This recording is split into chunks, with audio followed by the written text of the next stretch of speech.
Wonderful, fantastic. Well, welcome everybody. We're here to welcome Simon Lowther to do a talk for us today. And we're just also going to have a joint hosting by Cecilia and myself, Caroline. And so this is a representation talk for My First 6 Months and SAID. So it's a joint effort to cover a range of topics and speeches from the cover of My Journey talks. So today we're going to have Simon Lowther talk to us. He's a freelance designer, and he's a past Bachelor of Design honours student from RMIT University, so we welcome you back. And you've been teaching with us for a number of years as well, so it's really great to have you speak on both sides of the fence. We've also got I just wanted to talk a little bit about you. So you're experienced and dedicated design professional with high technical proficiency and a passion for human-centered design and thoughtful design practices. Simon has 6 years of experience in wayfinding, signage and built environment projects in both design consultancy and manufacturing settings. On top of his design career, he's an experienced and enthusiastic sessional lecturer and design educator. So we welcome you, Simon. So over to you. Thanks, Caroline, and thanks, Cecilia, for hosting this evening.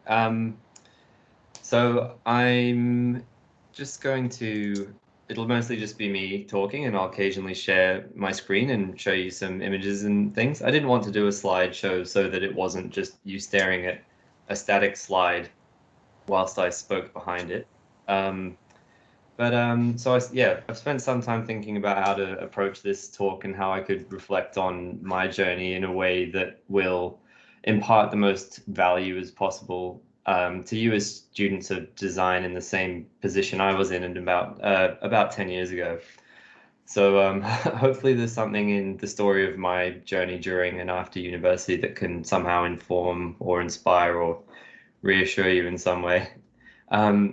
So to begin, I graduated from industrial design at RMIT in November 2011. I managed to just clinch a first class honors, and let me just get the share screen thingy happening. So here's a picture of me working out my GPA on my knee while I was at a tram stop, and I'd just gotten my results texted to me, or Dimitri told me that the results were now available. I was so excited because I had a feeling I'd gotten a first class, and I got a first class by, as you can see here, 0.063. So I was pretty stoked with that. Just made it. I'll just turn off the sharing.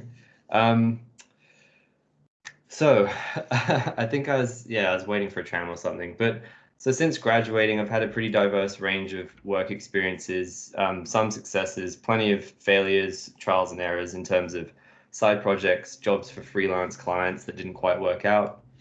But I've always had some sense of momentum behind me, whether that was kind of sort of self-motivation or, external factors kind of pressuring me to just have to, find jobs and visas and things like that. Not being from Australia, I was kind of required to stay working in the industry so that I was, qualified for the visas I needed to stay here. But upon reflection of how I've gotten to where I am now, there've clearly been some decisions and strategies on my part that have contributed to where I am now, be they deliberate or incidental. So I'll start with whilst I was at uni. So whilst I was at uni, I always gravitated towards the more sort of theoretical and academic options rather than the more sort of hands-on, tools-based, traditional design stuff, design classes, you could say. I was never that great at, sketching or CAD, but I really liked to read and nerd out about design and talk about design more than I did actually doing design whilst at uni. So I'd say my strongest capabilities whilst I was a student that kind of kept me going were just being able to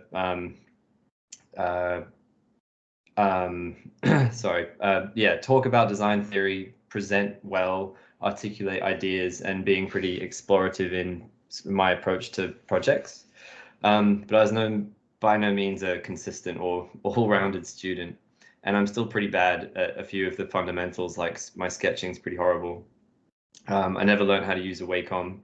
I got my fair share of pretty average grades. Um, but I think one thing I had going for me was a sense of curiosity, and I'm sure plenty of my lecturers found me pretty annoying and maybe sometimes a bit pretentious because I always sought them out to have chats. And but I like to think that they at least recognized that I was there for a reason and that I looked up to them and took an interest in their expertise. This is all, relevant for what ended up happening after I graduated. Um, I also took an interest in the students in the year and a couple of years above me who I became aware of doing really cool and interesting projects and interesting work at some of the exhibitions, end of year and end of semester exhibitions I went to.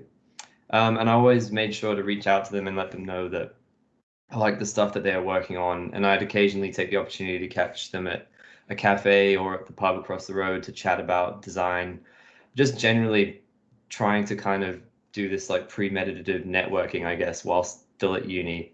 Um, Although I didn't have any kind of long-term plan or like a, surreptitious like intention behind any of that. I just genuinely wanted to connect with the students above me who I thought were doing really well.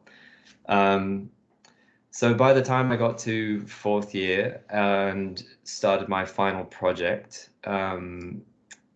Summitri asked if I could just show you what I ended up doing. So Summitri, if any of you have had him, was my final year thesis supervisor. So I'll just quickly share my screen again and open up this PDF major folio. So it was actually oh, that's gone onto the wrong screen. It was a revisiting of a first year project that I'd done. The idea, so in first year, I think we had to design a toy. I can't quite remember what the premise of the studio was, but I wanted to revisit the idea because I thought, given what I had kind of spent the last 3 years looking into and enjoying learning about interaction and like interaction theory and that kind of stuff, I thought the idea was interesting because it looked into developing an object that you interacted with other senses other than visual. So the interaction with this with my product, which is this maze, which I'll explain in a minute, basically just completely renders visual interaction meaningless and requires you to engage your hearing in order to inform a meaningful interaction with this maze. So the maze is essentially it's a marble run. So you drop a marble in the top and you have to navigate it through a series of levels. And on each level, there's dead ends, which are indicated by these sort of areas which I cut holes out of so that the cube that you're holding vibrates whilst you're going down a dead end. So you know to back up, to roll the marble back the other way. And then once you progress to the next level, the marble will drop down to another level and hit a xylophone key on the way down, which emitted a note. And as you progressed down the levels of the maze, the notes would go up in the E major scale so that you kind of develop this like a recall as to where you are in the maze as you use it over and over again. So you actually develop this like a space-oriented kind of memory of the inner workings of this maze without ever actually having laid eyes on it. So initially, like the idea in first year was that it was a toy for the blind, but then when I re-explored it in fourth year, I realized it didn't need to single out sight impaired people. It could just be universally kind of accessible as an object that its pure purpose is just to disengage visual interaction, basically.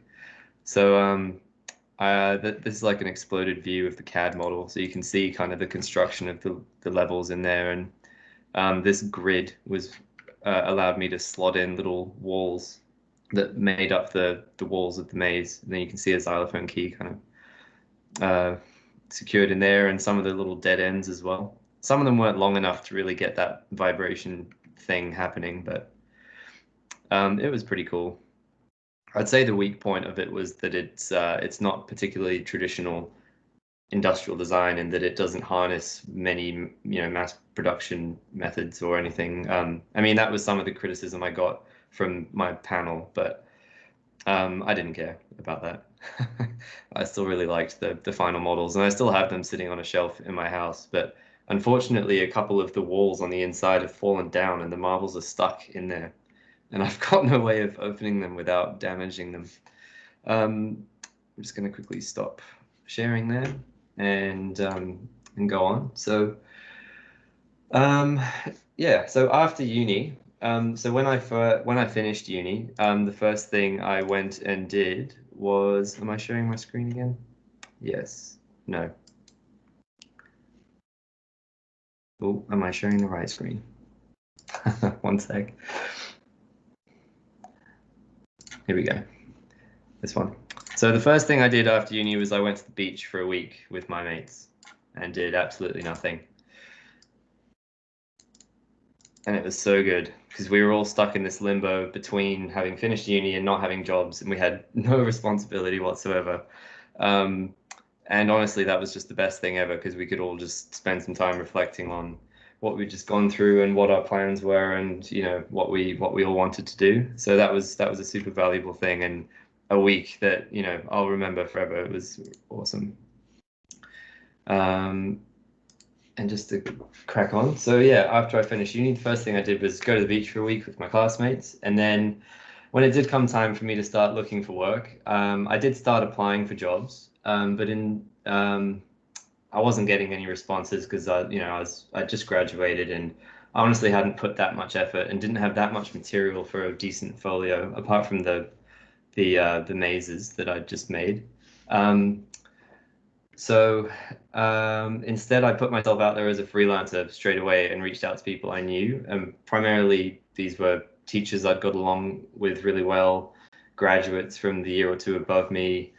So for about a year, I worked on a range of small freelance jobs, just really random little things, but they were really scattered and weren't making me enough to live off. But I was on Centrelink and all that stuff, and my parents just kept saying, well, you've done this degree, don't worry about it making you a living just yet, just keep getting experience and keep hustling. And so I've got a couple of pictures of some of the funny things that I ended up designing, like this little cutlery holder that was on the tables at Howler for a little while before they all broke in the dishwasher.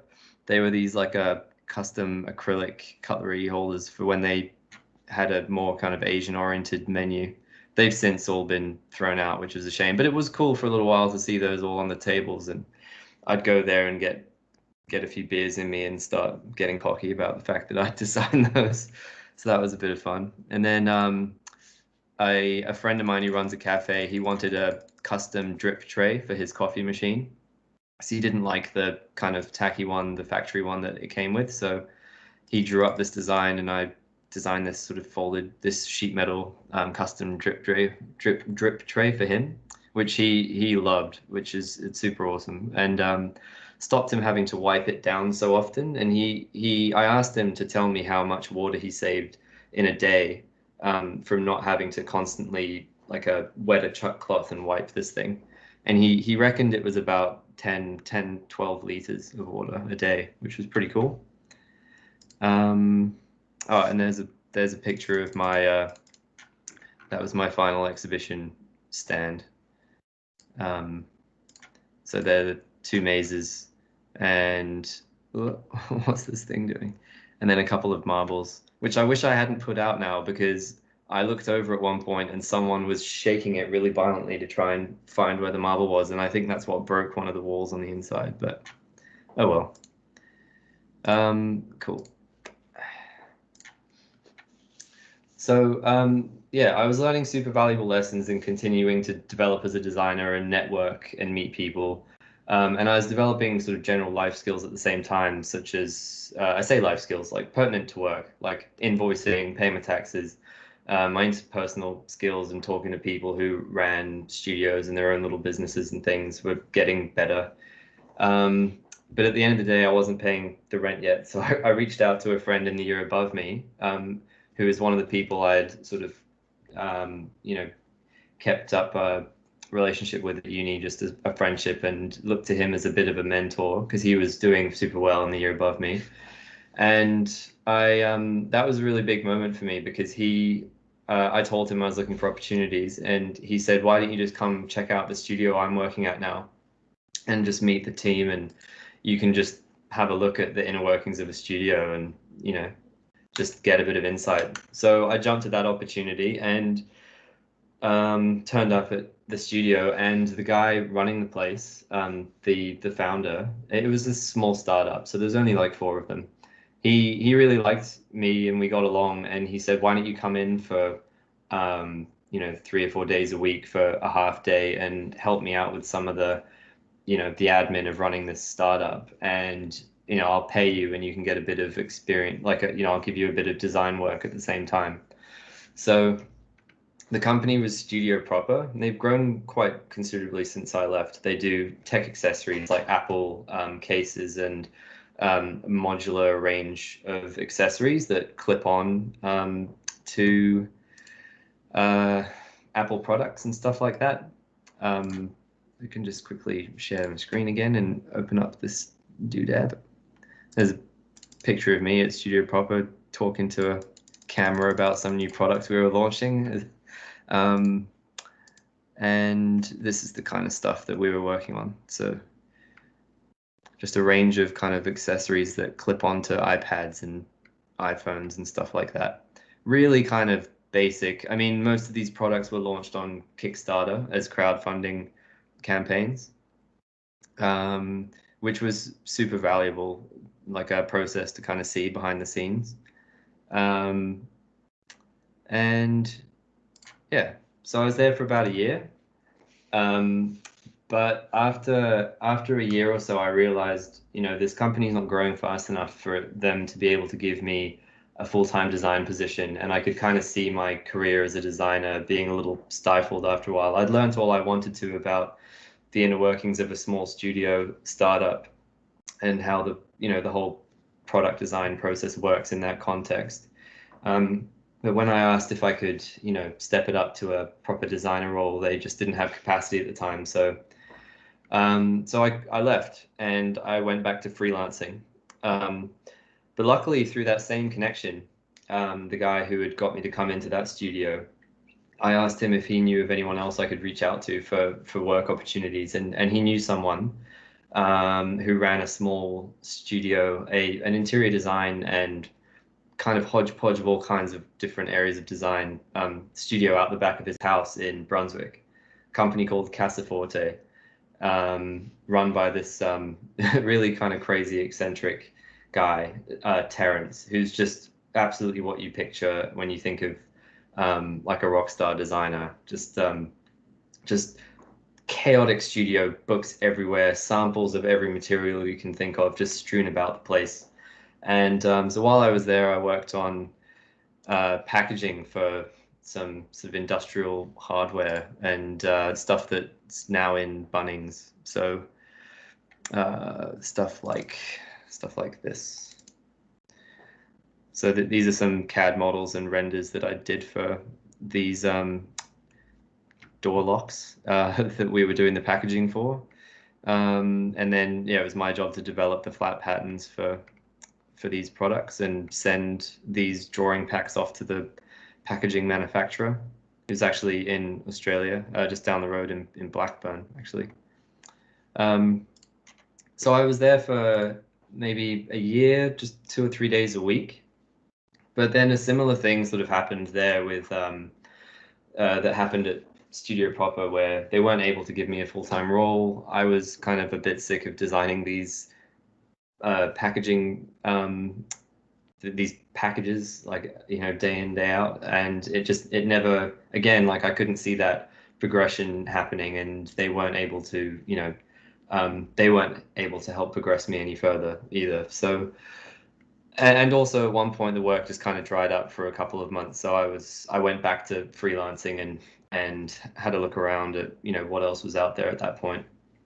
And then so again, this goes back to sort of reaching out and how valuable that was, and just showing enthusiasm and wanting to, just seeming keen to people who might have opportunities for you. I noticed that the creative director of Bellroy, which, if you don't know, is a really, really successful Melbourne-based leather and carry goods company. I noticed that we had a mutual friend on Facebook. So I messaged him and just said, hey, I'm a big fan of Bellroy. They were a much younger company. This is, 7 years ago. They weren't humongous like they are now. But yeah, I messaged him and said, hey, we've got this crazy, like really crazily coincidental mutual friend from when I lived in Japan. Like, how do you know them? And he said, oh, I met her while I was over there. We were skiing on the same ski field or whatever. I said, hey, yeah, that's really cool. I'm a designer. I love Bellroy. Would you be up for having a coffee with me and talking about design and stuff? And he was totally up for it, which was great. So we met up. And I showed him my folio. It was clearly just like nothing Bellroy was going to be interested in. But he said, I do know people who might have, a use for your skill set. So he got me in touch with this guy who was ex-Bellroy.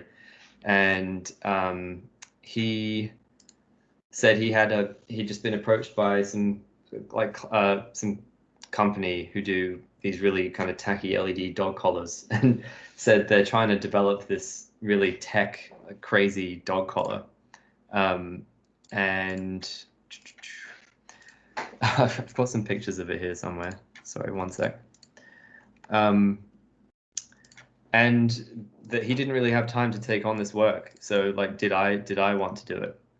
And I mean, I looked at how technical it was, and I was absolutely not ready to take on anything like this. But I'll just show you some of the absolutely hilarious renders that I ended up producing of this thing. And I prototyped it as well, and it went on to be a successfully crowdfunded product. But it was essentially this, we dubbed it the Fitbit of dog collars. So it has an app, has LEDs, it has GPS, it has geofencing, it has all this just absolutely over the top, ridiculous stuff integrated into it. And so I worked with these guys for maybe 3 months developing this thing and prototyping it, doing, just a kind of traditional 3 concepts, choose one, develop it kind of process. I think to this day, these are still maybe the best sketches I've ever managed to produce, just under intense pressure from the guy who I was working for. Because I wasn't working directly with the clients. This guy who said he didn't have time, I was working for him almost as a subcontractor and doing the work he was presenting to the client kind of as that he had gotten my help on, even though I was doing everything. But I mean, he had experience working for Bellroy and lifestyle brands, so he knew more about what directions to point me in and stuff like that than I would have been able to figure out on my own. So I took a lot of direction from him. It was also quickly became probably the most challenging thing I'd ever had to model in SolidWorks. So that kind of brought me to the end of a long stint of freelancing, because I was still just desperately in need of something stable. Also, my graduate visa that I was on at the time was about to come to an end, and for me to secure a way of staying in Australia, I needed a company to sponsor me. So I'd say the next most important step I took, which was incredibly valuable, was now that I had accumulated a few real world experiences and met worked for some real clients and stepped foot in some real companies, I had a bit more of a, respectable folio, I suppose, or at least one that could, I could crowbar through the door. So I reached out to a recruitment agency, Vitamin T. I don't think they're around anymore, Aquent, Vitamin T. But I went in and spoke to them, and they looked at my folio and talked me through the whole process of how recruitment agencies work and everything, because I didn't really know what the deal was. But within a few days, they called me saying this company needs someone who knows SolidWorks. I was like, is that all they need? Like, they don't need industry specific anything. She said, no, they seem pretty desperate. So I think the job would be yours if if you're good at SolidWorks. So I went in and met the design manager of this company, and it was this company called Adherits, and they're a signage manufacturer. And so I started working there 3 days a week, and then quickly moved up to a full-time position. And I'll just quickly share my screen again and show you some of the wacky stuff that they do. So yeah, I'd never heard of signage before, but then, I mean, the minute you look at what it is, you're like, oh, of course, it's everywhere. But let me get to some showcase pictures. So I started working on projects like this, designing digital totems and shop fit outs and stuff like that. And I mean, no industry experience. This was all just running straight off my SolidWorks modeling capabilities. The first couple of meetings I went and sat in on, all of the terminology they were using, everything was just completely alien to me, and I felt really out of my depth. But they just needed someone who could use SolidWorks, and luckily, just through the experience that I'd had to that point, I'd gotten a lot better at it. And they agreed to sponsor me, so I ended up staying there for the duration of 2 different visas that they had to sponsor me on in order to get for me to be able to stay in Australia. And I was there until the end of 2019, until they unfortunately went into liquidation, and they're not around anymore. But the experience that I got there, I think, so something is worth pointing out about being there is it confronted me a little bit with this dilemma of it not really being one of the kind of sexy areas of industrial design I saw myself being in as a student. Because when you're a student, for a lot of people, the most attractive places you see yourself ending up are the places producing the cool things that you use and that you like. But I found those kinds of design consultancies and studios weren't really interested in the kind of experience that I had, or just didn't have positions for anyone as junior as me available at the time.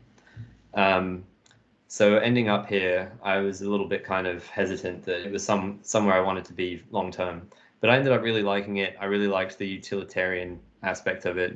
It wasn't too tied up in trying to be hyper conceptual or out there or anything. It was really kind of manufacturer focused, and with a more focus on just beautiful materials and finishes and that kind of thing.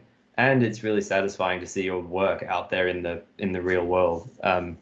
And some of the sky signs and things that I've gotten to work on, like you can see, so here's some of the work that, am I still showing my screen? No, I'm just talking as if you can see what I'm talking about. Here you go. So while I was there, we worked on, this is all as a design team. This isn't sort of uniquely my work, but plenty of it is. Like I modeled these in SolidWorks and then finished them off in Photoshop. But we, as a design team, designed the new bank branch fit out, which you can see sort of rolling out in the city at the moment.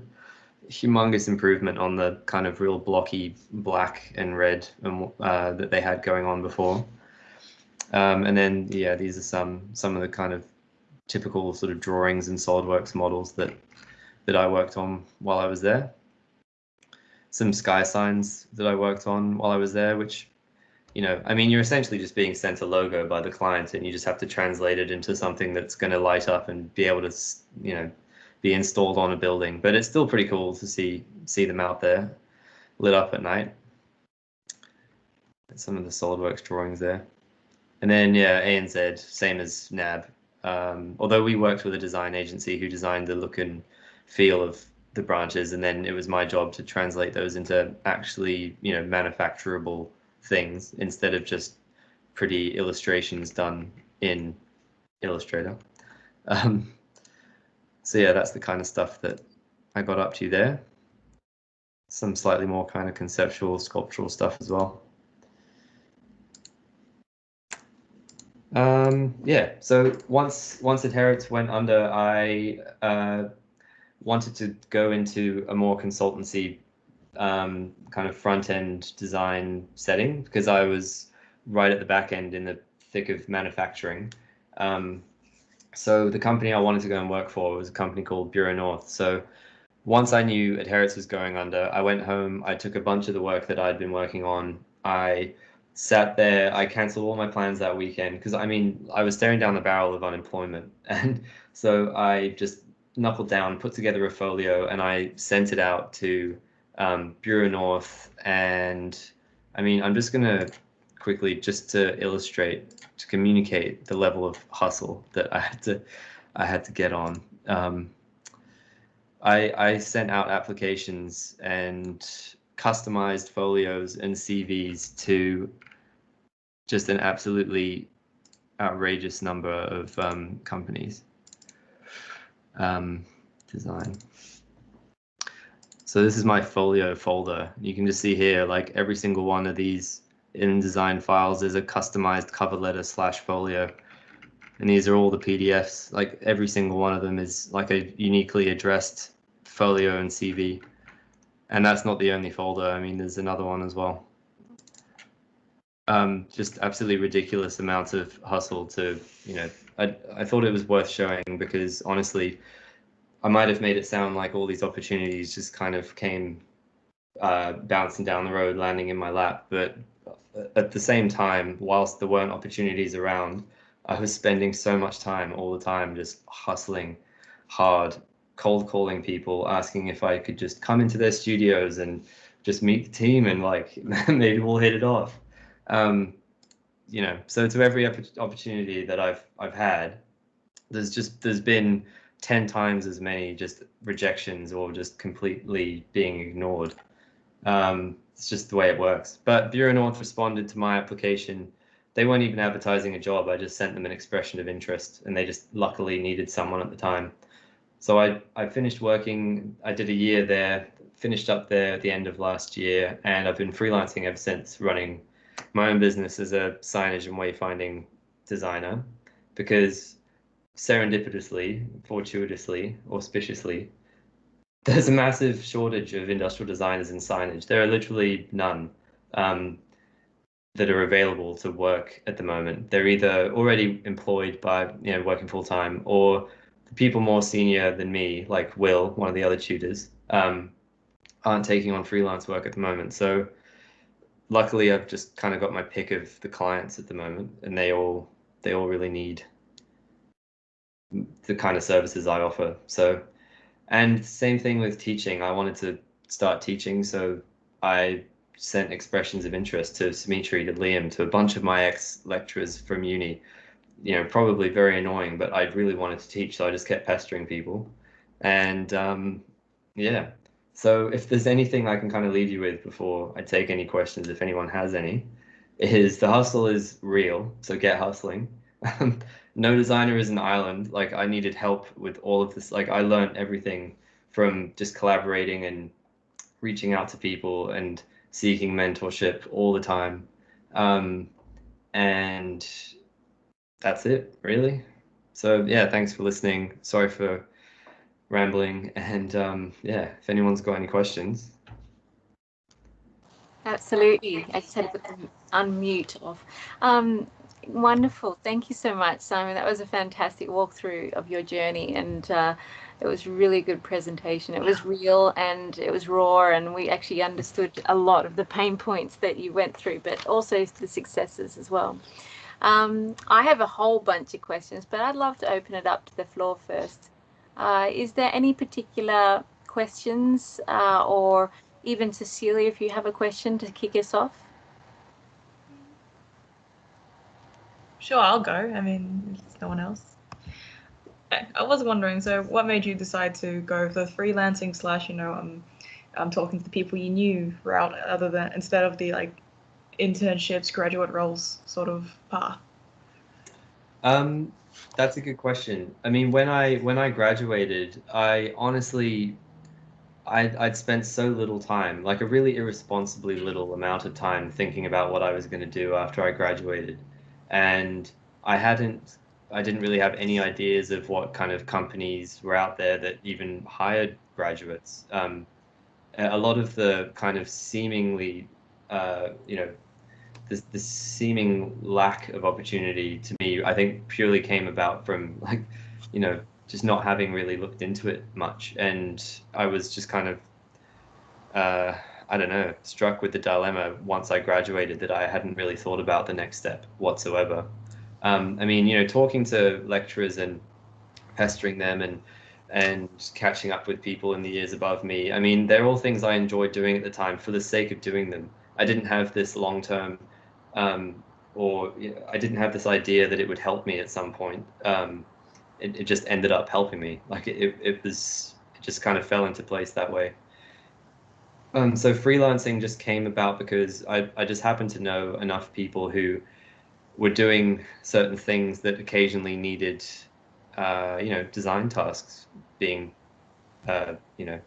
being done to help them out. And I honestly didn't know if I was going to be able to stay in Australia, so I wasn't really looking for full-time work that hard because I thought I'd probably be moving back to either the UK or New Zealand.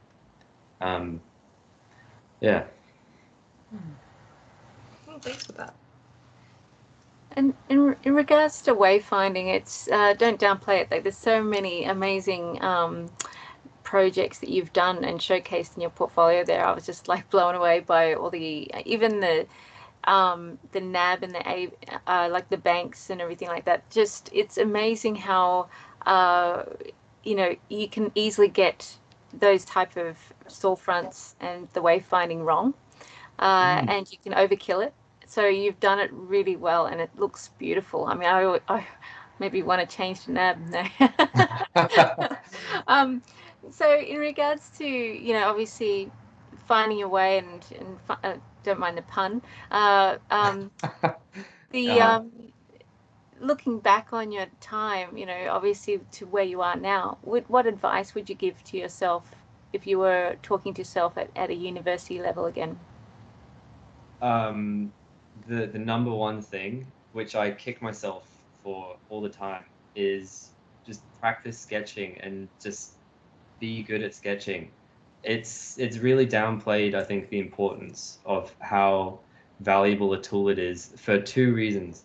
It's valuable in the sense that it helps get you hired. You'd be amazed at how many job descriptions for industrial designers require really solid sketching. I was rubbish at it all through uni, never took the time to get good at it. And it's probably been one of the bigger walls I've come up against in terms of the opportunities that could possibly have been mine, but it was just my awful sketching that stopped me. So that's the first reason it's super valuable, that jobs require good sketching. The second reason is it's honestly the most effective way of the initial design thinking process is sketching. I made the bad habit very early on of jumping straight into CAD because it's now the strongest tool I have in my toolkit. But that's a huge hindrance, I think, on my creativity, which is probably why I've gravitated towards being this very kind of technically proficient, back-end, manufacturing-focused designer. And I think being bad at sketching has probably been one of the things that's held me back a bit from being able to think more outside the box, more creatively, and communicate kind of some of the outrageous ideas I have in my head. They end up just kind of going, well, just, into the ideas graveyard because I can't sketch. So that's the number one piece of advice I'd tell myself first year. Just practice a little bit regularly and just keep that skill going, because it's so valuable. Even now, it's not becoming redundant. It's still just the best way to think as a designer. And yeah, that's the biggest piece of advice, I think. That's great. That's really great. Is there any other questions? Yeah, in the chat, Ben's written, when you were working on the Signage work, did you find that there was a level of manufacturing and engineering knowledge that you did already learn in your studies, or was there stuff that you had to learn on the job? I think I had to learn it all on the job. I mean, Mm. you know, things like SolidWorks and Illustrator are tools I'd picked up at uni, obviously, and you know, all the design principles and everything you learn at uni, like how to think like a designer and all those kinds of things, and the overall scope of the design world and discourse and philosophy is always kind of there as an underlying kind of like bedrock of your, you know, what you bring to designing something. But in terms of industry specific experience, I had nothing, you know, to do with signage and wayfinding. I know that there was an elective, or maybe it was a studio on something around navigating people through spaces that some friends of mine did, but I didn't personally do it. So I had to learn, you know, all about the materials that relate to signage and different tools within SolidWorks, like using weldments and designing aluminium and steel frames and understanding how they work and how they're manufactured, and lighting and all that kind of stuff. And working with manufacturers, you know, we had an in-house factory floor, and then working with installers and all the kind of stakeholders involved. That was all brand new to me when I started at Herretz, the signage company. But signage only gets so complicated. Like, you know, it's you can get really creative with it, but you do typically operate within this kind of pretty specific kind of combination of, you know, the same materials you see over and over again. Yeah, it's I really like it. I mean, I didn't think I would when I first started working in it, but yeah. To answer your question, in the most long-winded possible way, no, I had no experience in signage at all from uni. Cecilia, do you want to ask that second question from Ben as well? Yeah. Okay. So, in your work in manufacturing as well, did you find CAD as an industry standard heavily revolves around SolidWorks, or is there any utility with other packages like Fusion? Mm-hmm. Yeah, so in signage, SolidWorks is the most common one I've seen, and it is still one of the more ubiquitous, you know, CAD 3D modeling packages, bits of software. But plenty of studios I know of, as well as freelancers, have all turned to Fusion 360, particularly because the transition from SolidWorks to Fusion 360 is pretty seamless, from what I've been told. It's a lot more affordable, which is really nice. So yeah, a lot of the time I found the kind of companies I've worked for, they actually don't really care what software you need to do your job. They're willing to accommodate that. If you, you know, if you go, like, I mean, in the industry I work in, that's been the case anyway. Like, I've shown up at some places and in the studio, in their own studios, they use a bunch of other stuff, and I'm like, well, I'm going to be doing it this way. Is that okay? And they're like, yeah, that's fine if that's what you're used to, if that's what you're good at. Some of the smaller, more boutique kind of design consultancies and creative studios probably, you know, have have licensed a particular software they like to use. But yeah, Fusion 360, SolidWorks, they're the two most common 3D modeling softwares I'm aware of. Bit of Rhino here and there, but that's like I see more architects and interior designers using that. And yeah, Revit, but yeah, again, that's mostly architects and interior designers. For the floor, if you would like to ask a question, you're welcome to put your hand up as well. I have another question. Have you ever botched it? Have you ever done a project where you just went, oh no, I've done something wrong? And obviously, we always try to overcome these things, but is there any moment where you can tell us where you've made a mistake in a project, and then what did you do with that? Yeah, I'm gonna see if I can find this. But just while I do, there was a job I was working on while I was at Herretz, and it was a new digital display for yes, I found it. It was a new digital display for Flinders Street Station, like a really prominent you know, design, like in terms of where it is. Like everyone here will have probably have seen it. But I'll just quickly share my screen. Oh, this was such a doozy. Here we go. All right, share this guy. All right, so just before I hit play, you can see this. Oh, where is it? Come on. Yeah, this thing. All right. So Wait, that was you?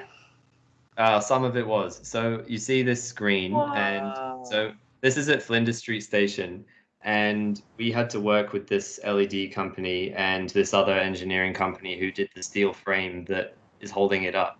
I basically was put in charge of designing the cladding for it, this perforated cladding, which is it's steel and it's perforated. It's finished in vitreous enamel, and on the back side of this, there's all these hinged doors, hinged lockable doors for service access to the LEDs. And we got to, I designed this, it's like 5 meters wide, 2 meters tall frame that holds all of these hinged doors that had to get fixed onto the steel frame behind these screens. And when the doors showed up in the factory to go onto the frame, they were a really tight fit. They didn't quite fit. And then when they got to site with the frame, it was too big.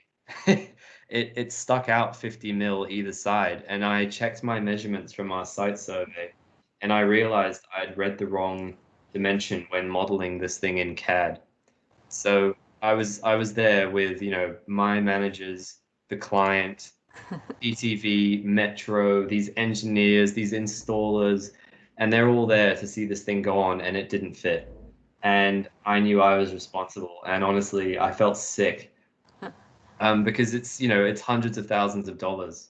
But luckily, just thinking on my feet, without even acknowledging it was my fault, I just quickly suggested a quick fix. I was like, oh, you just need to pack it out 50 mil either side. You can just use some channel. You can screw it here, here, and here. And then we can just reproduce these two cladding panels and stick them on the side, and it'll fix everything.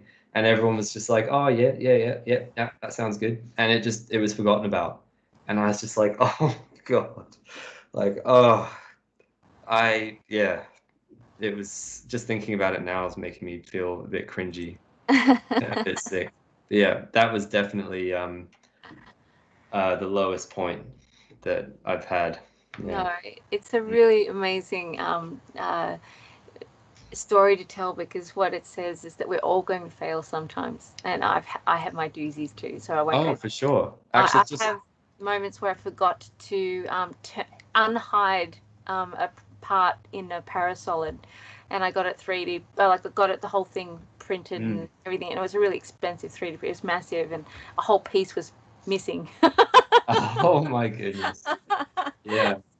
No, I've definitely plenty of failures. I mean, yeah, a few freelance jobs here and there. I basically just had to say to the client, like, I actually can't do this. I'm really sorry. And then, but I always made sure I found someone else who could take it off and take it on from where I left it off. And then, me and a couple of buddies rented a studio and tried to make a bit of had a go at a studio, and had workbenches in there, moved all our computers in, and then we never used it. We just ended up wasting money renting it. And we're like, let's just get rid of it. Heaps of stuff that I've had a go at, and just doesn't get anywhere. Not everything works out. But what I love about what you've done is that, when you hit a problem, you just kind of make a decision and work around it. I like the fact that you fixed that problem on that day, because you saw the problem and went, okay, well, what's the next step? I'm not going to just stand here frozen like a duck. I'm going to work around it. Yeah, that's really cool. I have another question, but over to the floor again. Is there there's an opportunity for you to ask questions anytime?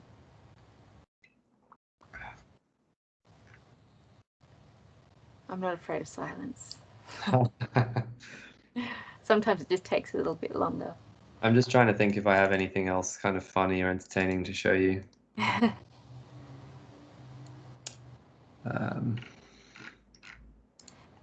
Just while you're looking for something, yeah. Do you think that RMIT course has changed a bit since the time you came out? Yeah, absolutely. I mean, the even the course I'm teaching, the design engineering course, like an introduction to materials and manufacturing processes being done so early on is really cool, and not something that was there when I was at uni. Things that were kind of new when I was there, like 3D printing and Wacom's, absolutely not new anymore. I think everyone's probably all sketching on iPads and 3D printing absolutely everything these days, which is both fine and maybe a bit of a crutch sometimes. I'm not sure. But I mean, the quality of the work that I see at the exhibitions, and the quality of things like the renders and the actual, the thought and the ideas behind the concepts. I mean, it seems leaps and bounds compared to what I remember it being like when I was there. So I'm definitely very jealous of all the students going through the course now. Not to say I didn't enjoy it. I had a great time. I'm really glad that I did industrial design. And it's just the nature of it. It's a industry that's tapped very much into into technological progress and development. So it's inevitable that it's not like studying literature. Like, that's probably, you're still reading and learning the same stuff that they were teaching and learning 100 years ago.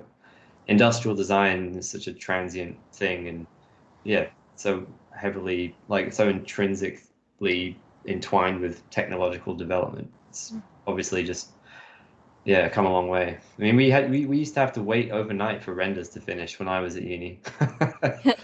and now you just 10 minutes and you've got this mind-blowingly good rendering. Yeah. I'm going to ask another question unless someone jumps in.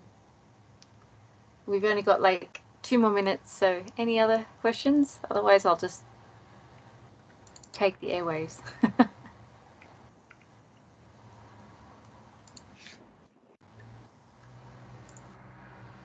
I've got here's just if anyone is thinking questions. Here's a funny freelance job I did.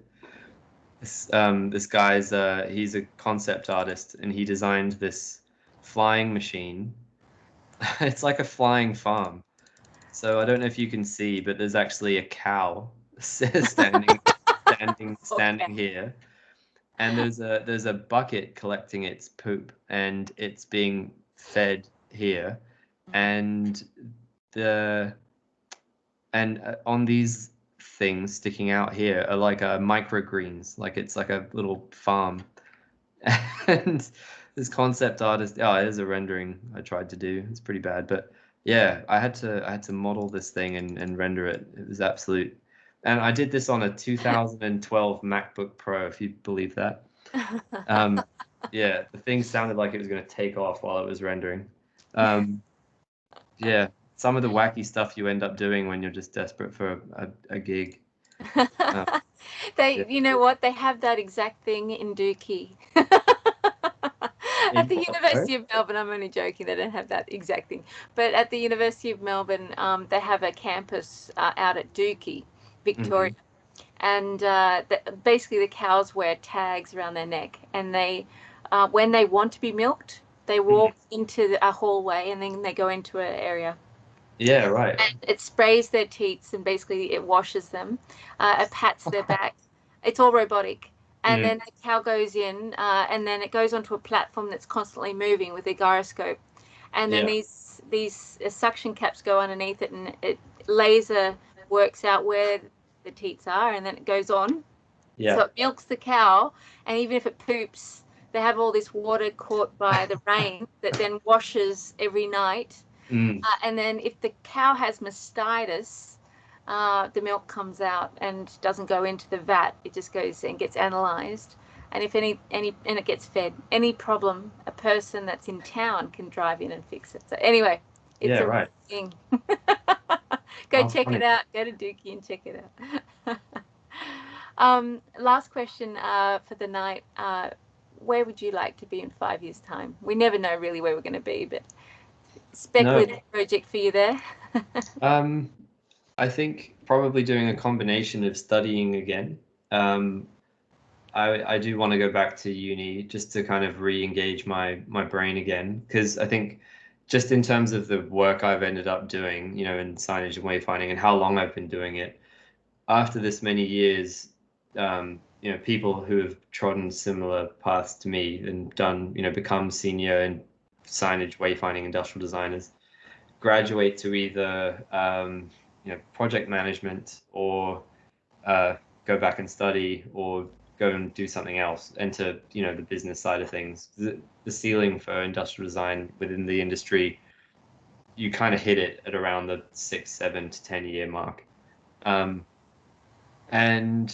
once you do, you just kind of stop having to think all that much about stuff. So I want to go back to uni. So in 5 years, I think either finishing a PhD or and teaching as well, and still doing the occasional bit of consultancy, probably in the built environment and signage and wayfinding space, just because that's where I've kind of carved out my niche and where I know people and have a network.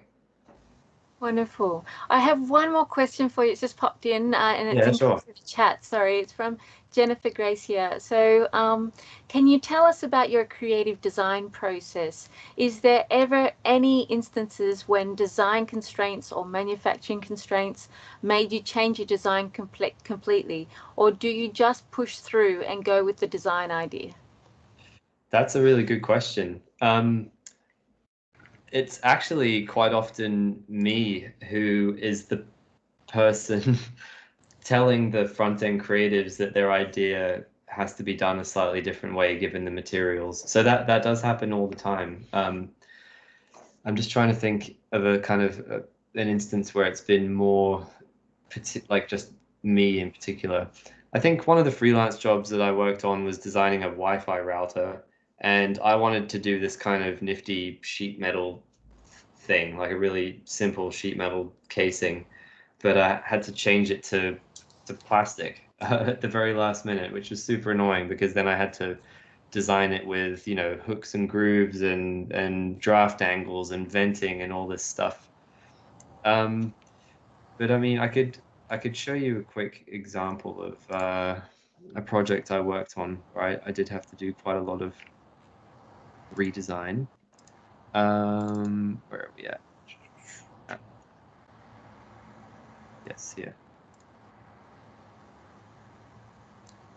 So just to give you an example of, you know, the kind of thing I would get on my desk at Bureau North is one of the front-end creative designers would give me a pack like this, just showing, you know, boxes on the wall and saying, oh, they want this to be, you know, digital screens, and they only wanted it to be, you know, 10 mil thick, and you know, all these really just outrageous demands that aren't feasible. And then, you know, I had to go through the whole pack and basically adjust all of their designs to be able to be made, and also to, you know, be deep enough to actually house, you know, LEDs and screens and actually go together and be, you know, installable on the wall. Like, for example, this sign is projected. So you guys can actually, you'll probably end up seeing these at some point because they're now in the newly opened Acme. They wanted this sign to be coming off the wall with only one of these, I mean, I call them spigots, but what would you call them? Mounting arms? And I was like, that's not even going to hold up. Like, don't you know what gravity is? Like, it's just going to fall off. Like, you need two at least. So, yeah. To answer your question, it's always a bit of a tug of war between the creative vision and the achievable sort of reality that's, you know, imposed on you either through what you can do with materials and what you can do within a budget. And you just have to kind of work with the designers, like the visionaries. They're, you know, you have to please them, and then there's the client who cares a bit about that, but often a lot about the dollars. So it's all about yeah, there'll always be a process where you're making a few compromises, maybe you're adjusting, maybe it's not compromise, but adjusting things to work, given the big picture. Yeah, absolutely. Well, we'll be sending you students for job applications and for wayfinding job applications and all the Sure. amazing work that you do. So, If there is one thing I did do really well, I think, if I do say so myself, is the folio and the folio for this industry. I think I nailed it. My folio, when I send it to companies, like they immediately want me to come, and only in this industry though. I can't help you if you want to go work for outer space or something, because then yeah, you got to be really good at sketching. And my folio has got like 2 sketches. amazing. It's amazing. I can't thank you enough, Simon. I really have learnt so much about you and also just about the amazing work that you've done. So, and thank you for also just being real, like helping us to understand that there are pain points and you have to actually hustle. You have to get out there and you have to ask and keep asking. And sometimes just keep networking. And I loved your advice from your parents. You know, don't worry about making too much money at the moment. Just keep focusing on getting experiences. So, Yeah.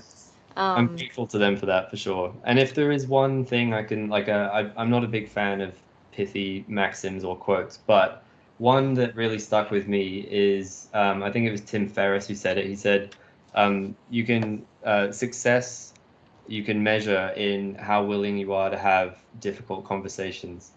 So just go and talk to people, as uncomfortable as it is to call people or go and talk to people. The more you're able to do that and actually connect and reach out, for every 10 people who ignore you or don't want to talk to you, there'll be one who's willing to engage you and help you out.